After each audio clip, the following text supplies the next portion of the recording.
Hey hello, let's take the steering wheel off this BMW E46, which belongs to the S50 for replacement series. But yes, it will be tutorial separate. I am going to move the steering wheel in this multifunctional way. I believe that's a good steering wheel type. I'm not sure, so they will first take off what you need do it. First remove the airbag. Now you can point the steering wheel to the right column to remove the airbag. You will see two small holes each side of it, and there will be two screws in it on one side on each side, both T30.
The driver of the impact or of the same tank steering wheel fits you.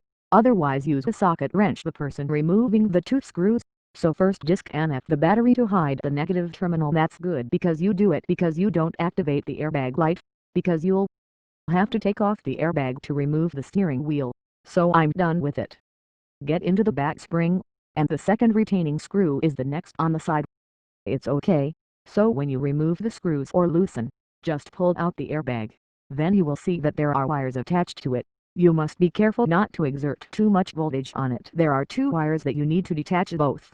Which one just pulls out here is the two connector I was talking about. One you have to push it and pull it out like that. Just pull it out. Now I'm trying to remove everything. What's left is that screw that holds the entire steering column, in which you may need the blow to remove the impact wrench, with which you should only be able to make the socket, but it may be a little more difficult. I used the effect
Do it just so